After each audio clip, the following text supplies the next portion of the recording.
하나님께서 오늘 우리에게 주시는 말씀 제가 한 절 여러분이 한 절 교독하도록 하겠습니다.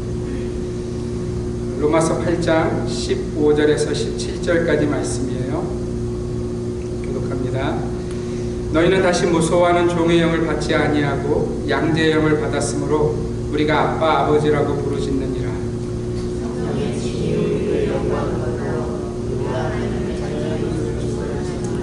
같이 읽습니다. 자녀이면 또한 상속자 곧 하나님의 상속자요 그리스도와 함께한 상속자니 우리가 그와 함께 영광을 받기 위하여 고난도 함께 받아야 할 것이니라. 네. 제가 이미 광고 시간에 말씀드렸지만 제가 아버지 주의를 조금 컨퓨즈했어요. 그래서 한 달 뒤에 들으셔야 되는 설교인데 제가 왜 그랬는지 모르겠지만 하나님이 지난주에 어머니 주의 설교를 하고 나서 이 아버지에 대한 설교를 바로 해야겠다는 마음을 제게 주셔서 이게 헷갈리면서 어쨌든 간에 우리 아버지들 또 아버지를 두신 분들 또 자녀 가운데 아들이 있는 분들은 이 말씀을 좀 잘 기억하시면서 들으셨으면 좋겠어요. 여러분은 아버지라는 이름을 알고 계시죠? 아버지. 다시 한번 깊이 생각해 보시기를 바랍니다. 아버지, 아빠. 여러분에게 어떤 의미가 되고 계시는지 모르겠어요. 우리는 누구에게나 아버지라는 존재가 있습니다. 그죠? 누구에게나 아버지라는 존재가 있어요. 심지어 그 인생이 고아라 할지라도, 그죠? 자신의 육체의 아버지가 누구인지 그 인생은 모른다 할지라도 그럼에도 불구하고 변할 수 없는 한 가지 진리는 그 인생에게도 그 고아에게도 아버지는 있다는 거예요. 여러분 아십니까? 이 세상의 모든 것들 가운데 이 아버지라는 이름이 존재한다는 것을 아시는지 모르겠어요. 그러니까 정말 우리 눈에 보이지 않는 그런 미물이라 할지라도 그것에게도 아버지라는 존재는 있다는 거예요. 이것은 그저 그렇게 되어진 것이 아니라 사실은 창조주 하나님의 섭리 가운데 이루어진 사건이라는 것입니다. 세상의 모든 살아있는 것들을 만드신 하나님께서 세상의 모든 것들이 이 세상에 존재하기 위해서 만드신 존재가 바로 아버지라는 존재라는 것이에요. 그러면 하나님께서 왜 그렇게 세상의 모든 것들 속에 그 아버지라는 이름을 두셨을까요? 그것은 하나님 자신을 보여주시기 위한 방법이었어요. 하나님이 아버지라는 사실을 그리고 그 하나님 자신을 보여주시기 위해서 이 세상 가운데도 아버지라는 이름을 두셨다는 것입니다. 여러분 성경에 보면 하나님은 스스로를 아버지라고 소개하고 계세요. 구약 성경에도 총 15번이나 하나님 스스로를 아버지라고 소개하고 계세요. 그 대표적인 말씀이 신명기 32장 6절 말씀인데 우리 함께 보겠습니다. 신명기 32장 6절 함께 읽습니다. 시작. 어리석고 지혜 없는 백성아 여호와께 이같이 보답하느냐? 그는 내 아버지시요 너를 지으신 이가 아니시냐? 그가 너를 만드시고 너를 세우셨도다. 아멘. 여러분 광야 내에 하나님에 대하여 반역했던 이스라엘 백성들을 향해서 하나님은 모세를 통해서 이렇게 말씀하고 계세요. 잘 들어보세요. 어리석고 지혜 없는 백성아. 여러분 마치 우리에게 하시는 말씀 같지 않으세요? 어리석고 지혜 없는 백성아 여호와께 이같이 보답하느냐. 여러분 우리는 광야 내에 하나님께서 이스라엘 백성들을 어떻게 인도하셨는지 기억하고 있습니다. 하나님은 끊임없이 그들을 사랑하셨어요. 구름기둥과 불기둥으로 그들과 함께 하셨어요. 여러분 이 구름기둥과 불기둥은요 그저 그림자 정도가 아니었어요. 그죠? 낮에는 구름기둥으로 어떤 의미였냐면 하나님이 그들의 그 광야의 떼약볕으로부터 그 이스라엘 백성들을 보호하신다는 의미가 구름기둥이었어요. 불기둥은 무엇입니까? 광야의 그 밤만 되면 그 추운 날씨 사람이 살 수 없는 그 광야에서 그들을 보호하시는 하나님의 사랑의 표현이 바로 불기둥이었다는 거예요. 이스라엘은 끊임없는 하나님의 보호하심 가운데 있었던 것입니다. 그런데 여러분 이렇게 하나님이 그들을 보호하셨음에도 불구하고 우리는 이 음성을 기억해야 됩니다. 하나님이 이렇게 말씀하고 계세요. 여호와께 이같이 보답하느냐. 여러분 하나님의 음성이 들리시나요? 하나님의 그 놀라운 사랑에도 불구하고 하나님의 그 세심한 인도하심에도 불구하고 이스라엘의 관심은 하나님께 있지 않았어요. 그런 그들에게 하나님이 지금 이렇게 말씀하고 계시는 거예요. 그는 내 아버지시요 너를 지으신 이가 아니시냐? 그가 너를 만드시고 너를 세우셨도다. 할렐루야. 하나님이 내 아버지시라고 말씀하시는 거예요. 너를 지으신 이시라고. 하나님이 너를 만드시고 너를 세우셨다고 말씀하고 계시는 거예요. 여러분, 이 말씀은 사실 저와 여러분들을 향하신 하나님의 말씀인 줄 믿습니다. 하나님은 우리를 향해서 스스로를 아버지라고 소개하고 계세요. 세상의 신 중에 여러분, 스스로를 피조물에게 아버지라고 소개하는 신은 거의 없습니다. 그러나 참 신이신 하나님은요, 우리에게 끊임없이 자신을 아버지라고 가르쳐 주시고 있어요. 이미 말씀드렸지만 구약에서도 총 15번 하나님이 스스로를 아버지라고 말씀하셨는데, 신약에 보면요 여러분, 더 아주 독특하게 하나님의 아버지 되심이 드러나십니다. 그 아버지 되심을 증거하시는 이가 누구시냐면 바로 우리 예수님이셨어요. 심지어 예수님은 하나님을 아버지 정도가 아니라 아바 아버지라고 부릅니다. 여러분, 마가복음 14장 36절에 보면 우리 주님이 하나님을 부르시는 장면이 있어요. 우리 함께 읽겠습니다. 시작. 이르시되 아빠 아버지여, 아버지께는 모든 것이 가능하오니 이 잔을 내게서 옮기시옵소서. 그러나 나의 원대로 마시옵고 아버지의 원대로 하옵소서 하시고. 여러분, 예수님이 우리에게 하나님이 어떤 분이신지를 가르쳐 주시는 거예요. 하나님이 우리 삶의 아버지가 되신다고 말씀하고 계시는 거죠. 제가 아버지 주일 설교를 위해서 이 말씀을 준비했어요. 여기에도 아버지들이 있습니다. 그리고 여기에 있는 남성분들은 앞으로 아버지들이 될 것입니다. 그래서 저를 비롯한 남성분들은 반드시 기억해야 될 말씀이 이것이에요. 물론 이 시대의 아버지라는 자리는, 남성이라는 자리는 이미 땅에 떨어질 대로 떨어져 있는 그런 모습이 되었습니다. 물론 그 잘못은 이 시대의 어떤 흐름이기도 하지만, 그러나 그 전에 기억해야 될 남자들, 아버지들의 잘못이 분명히 있다는 거예요. 하나님께서 남자들에게, 아버지들에게 하나님 아버지의 그 놀라운 권세를 주셨어요. 권위를 주셨어요. 그런데 그 남자들이, 그 아버지들이 그 권세를 잘못 사용한 것이죠.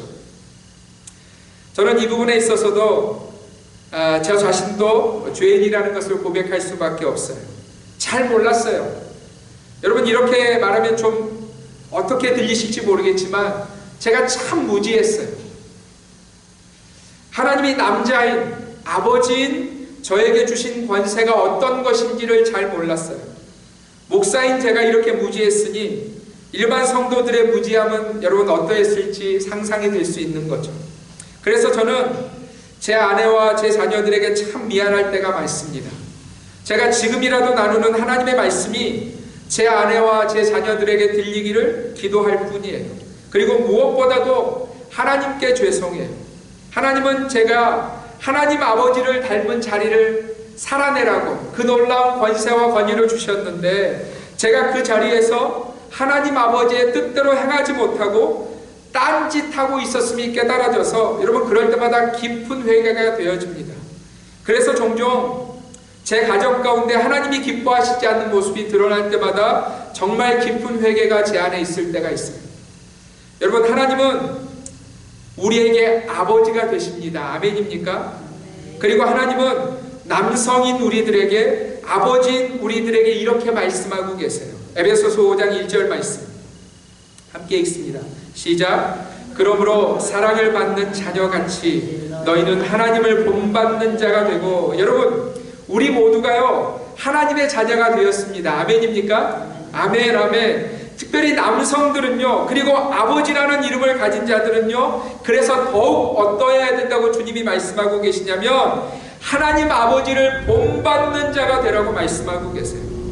그러면 우리 안에 하나님 아버지를 본받는 모습, 그 닮아가는 모습이 무엇일까? 여러분 어떠세요? 한번 생각해 보세요. 하나님을 본받는 것이, 하나님을 닮는 것이 무엇일까? 여러분, 인생 중에 하나님 아버지를 본 사람이 있습니까? 없습니까? 하나님 아버지를 본 사람은 아무도 없어요. 왜냐하면 그분은 영이시고 그분은 한 번도 자신의 어떤 모습을 보여주신 적이 없기 때문에. 그런데 여러분, 그러면 우리가 누구를 보면 하나님 아버지를 제대로 볼 수 있을까요? 그렇습니다. 예수님을 보면, 그죠? 예수님을 보면 우리는 하나님 아버지를 제대로 알 수 있어요. 왜냐하면 예수님은요, 하나님을 보신 분이고 하나님과 함께 하신 분이고 하나님을 전하시는 분이시기 때문에 그래요. 여러분, 예수님을 닮아가면 우리가 하나님 아버지를 가장 닮은 자가 되어질 수 있다는 거예요. 그래서 사도 바울은 우리에게 이렇게 가르쳐 줍니다. 우리 빌립보서 2장 5절 말씀 함께 읽습니다. 시작. 너희 안에 이 마음을 품으라. 곧 그리스도 예수의 마음이니. 아멘. 사랑하는 성도 여러분, 아니 사랑하는 아버지 여러분, 주님의 명령을 잘 들으시기를 바랍니다. 아버지들이요, 우리 안에 이 마음을 품어야 한다는 거예요. 그러니까 여러분의 마음 가운데 다른 마음이 있어서는 안 되고요, 여러분 마음속에 세상의 마음이나 심지어 여러분의 육신의 아버지의 어떤 그 모습이 있어서는 안 되고요, 아버지들의 마음 가운데 누구의 마음을 품어야 되냐면, 들어보세요. 너희 안에 이 마음을 품으라. 곧 그리스도 예수의 마음이니. 할렐루야. 여러분, 우리가 예수의 마음을 우리 안에 가져야 우리의 가정 가운데, 하나님이 세우신 우리의 가정 가운데 하나님의 나라가 임하게 되어진다는 거예요. 여러분, 우리가 성경 속에 등장하는 아버지들이 넘어졌을 때 어려움의 이야기들을 볼 때가 있습니다. 여러분, 노아의 이야기를 기억하시죠? 노아는 아버지였어요. 심지어 하나님의 명령에 따라 100여 년 가까이 방주를 지을 정도의 믿음의 사람, 하나님을 신실하게 의지했던 의인이었습니다. 그런데 여러분, 이 노아가요, 하나님이 이 땅의 모든 인생들을 망하게 하신, 죽음으로 몰아내신 이후에 노아에게 새 언약을 주시면서 노아와 언약을 맺으실 정도로 노아는 기대의 사람이었어요. 여러분, 그 정도면 대단한 사람 아닙니까? 그런데 여러분, 그 믿음의 사람의 가정에 어떤 일이 일어났어요? 하나님께서 그 자녀손들 가운데 한 족속에 대해서 진노하시는, 심지어 저주하시는 사건이 일어나게 되어집니다. 여러분들, 그런데 그 이유가 무엇이었는지 기억하세요? 우리 한번 말씀을 볼 텐데, 창세기 9장 20절과 21절 말씀 함께 읽습니다. 시작. 노아가 농사를 시작하여 포도나무를 심었더니 포도주를 마시고 취하여 그 장막 안에서 벌거벗은지라. 하나님의 사람이었던, 하나님과 언약 가운데 있었던 노아가 취했어요. 그것도 인사불성이 될 정도로, 벌거벗은 상태가 될 정도로 취해버렸어요. 여러분, 물론 그 사건들 속에서 함과 가나안이 노아의 벌거벗은 모습에 대해서 조롱한 것은 분명히 그들의 잘못입니다. 그러나 그 일들을 만든 것이 아버지 노아의 잘못이었다는 거예요. 아버지가 아버지의 자리를 제대로 지키지 못해서 그 가정의 한 부분이 하나님의 진노와 심판의 대상이 되어버렸다는 거예요. 사랑하는 성도 여러분, 이 시대 수많은 아버지들은 여전히 이 잘못 가운데 서 있습니다. 요즘도 제가 가끔 커피숍에 가서 말씀을 준비하면 젊은 청년들이 와서 항상 먼저 이렇게 꺼내는 책이 있어요.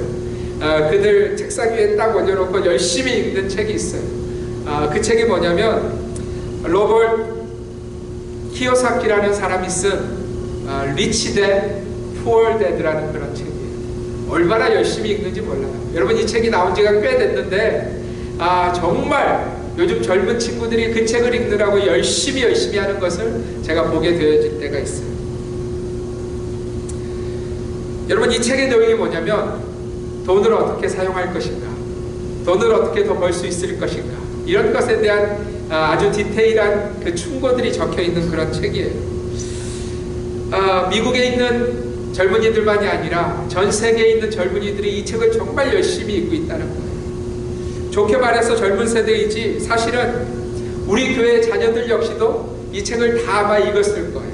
아니, 죄송하지만 실상 이미 아버지가 된 사람들 역시도 그 책의 생각 가운데 빠져나오지 못하고 여전히 세상 한가운데 취해 있는 모습을 우리가 보게 되어진다는 거예요. 사랑하는 성도 여러분, 아버지가 예수를 닮아야 합니다. 하나님 아버지를 보여주시고 계시는 우리 예수님을 아버지인 저와 여러분들이 닮으셔야 한다는 거예요. 그러려면 그분이 어떻게 사셨는지를 우리가 깊이 기억해야 될 것이에요. 사랑하는 아버지 여러분, 잘 들으세요. 예수님은 하나님 아버지의 말씀대로 사셨음을 기억하셔야 돼요. 심지어 예수님이 겟세마네 동산에서 기도하신 이후에, 여러분 아시죠? 겟세마네 동산 다음 주님을 기다리고 있는 것은 십자가였어요. 그래서 그 주님을 잡아가기 위해서 대제사장들의 종들이 달려왔을 때 주님은 이렇게 말씀하고 계세요. 마태복음 26장 54절 말씀 함께 읽습니다. 시작. 내가 만일 그렇게 하면 이런 일이 있으리라 한 성경이 어떻게 이루어지겠느냐 하시더라. 여러분, 주님은 그 십자가의 위기를 충분히 벗어날 만한 능력을 가지고 계셨다는 거예요. 그런데 그 위기의 상황 속에서도 주님은 다른 것을 말씀하고 계시지 않아요. 예수님은 그 위기의 상황 속에서도 하나님 아버지의 말씀을 따라가고 계시다는 거예요. 그 위기의 상황 속에서도 자기의 원함대로 하시는 것이 아니라 하나님 아버지의 원하심대로 그 삶의 걸음을 걸어가고 계시다는 거예요. 사랑하는 아버지들이여, 기억하십시오. 말씀을 따라가셔야 돼요. 하나님 아버지의 말씀을 따라가셔야 돼요. 한 가지 더, 아버지들이 더욱 기도하는 자리에 계셔야 돼요. 아버지들 착각하지 마세요. 기도가 무슨 우리 어머니들이나 여성들이나 하는 것으로 착각해서는 안 돼요. 예수님은 한 번도 우리에게 그렇게 가르쳐 주신 적이 없어요. 여러분, 예수님이요 스스로 기도의 사람이셨어요. 주님이 기도의 사람이었다는 것은 여러분 이렇게 오해하지 마시기를 바랍니다. 기도가 무슨 기도 모임에 열심을 내는 것이나 언어를 유창해서 기도의 말들을 채우는 것이 아니었고요. 주님은 끊임없이 기도하시는 분이었어요. 그 삶의 모든 시간들을 들여서 기도하시는 분이었어요. 새벽을 깨우시면서 기도하셨고요. 삶의 한복판에서도 기도하셨고요. 사역의 중심 가운데도 기도하셨고요. 심지어 피곤에 쩔어서 당연히 누워야 되는 그 장면 가운데서도 예수님은 기도하시는 분이셨다는 것을 아버지들은 기억하셔야 돼요. 여러분, 그 기도의 의미는 이것이었어요. 내가 하나님과 연결되어 있는 시간. 여러분, 기도는요 내가 하나님 아버지와 연결되어져 있는 시간이라는 거예요. 예수님은 어떤 특정한 시간이나 어려운 시간을 기도로 채우신 것이 아니라 계속해서 기도하셨고 끊임없이 기도하셨다는 거예요. 예수님은 아버지 하나님과의 연결 없이는 아무것도 하지 않으실 정도로 주님은 항상 기도의 사람이셨다는 거예요. 아버지들이여, 기도하고 계세요? 아버지들이여, 남성들이여, 기도하고 계십니까? 아버지들이, 남성들이 예수님을 닮아야 돼요. 그러려면 기도하지 않고는요, 하나님 아버지와 연결되지 않고는요, 하나님 아버지께서 말씀하시는 온전한 아버지의 걸음을 걸을 수 없다는 것을 기억하셔야 돼요. 사랑하는 아버지들이여, 마음을 다해서 부탁드립니다. 아버지들이 말씀 한가운데 서 있으시기를 주님의 이름으로 부탁드립니다. 아버지들이 기도의 자리에 서 있으시기를 주님의 이름으로 부탁드립니다. 예수님처럼 생명을 걸고 예수님처럼 삶을 다해서 아버지들이 예수님의 자리에 서 계셔야 돼요. 그렇게 우리가 하나님이 부르신 그 부르심의 자리에 설 때 아버지들은 이런 은혜를 누리게 되어진다고 주님 말씀하고 있어요. 우리 사무엘상 2장 30절 말씀 함께 읽습니다. 시작. 그러므로 이스라엘의 하나님 나 여호와가 말하노라. 내가 전에 내 집과 내 조상의 집이 내 앞에 영원히 행하리라 하였으나 이제 나 여호와가 말하노니 결단코 그렇지 아니하리라. 나를 존중히 여기는 자를 내가 존중히 여기고 나를 멸시하는 자를 내가 경멸하리라. 여러분, 이 말씀을 잘 기억하셔야 돼요.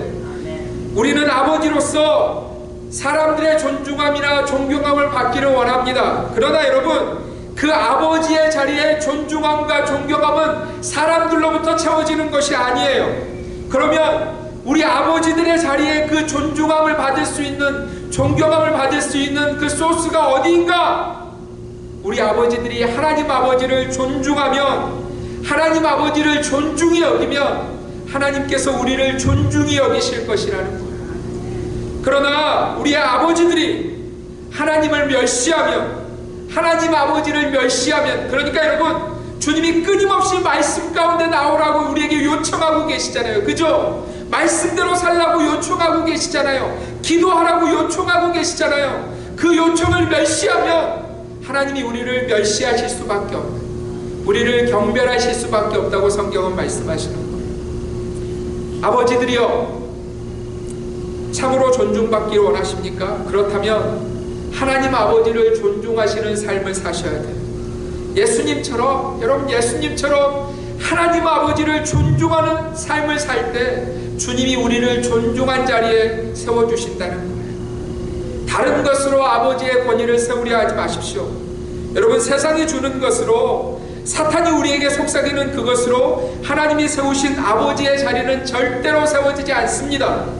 사랑하는 아버지들이여, 다시 한번 믿음으로, 말씀으로 여러분들의 삶을 세우십시오. 그리고 기도로 여러분의 삶을 하나님과 연결하십시오. 그러면 우리의 가정은요, 하나님의 은혜로 세워질 것이며, 또한 우리 역시도 하나님이 높여주시는 아버지의 그 온전한 자리에 서게 되어질 것입니다. 그 아버지의 자리를 회복하시는 우리 주님의 교회 성도님들, 아버지들 되시기를 주님의 이름으로 축원드립니다.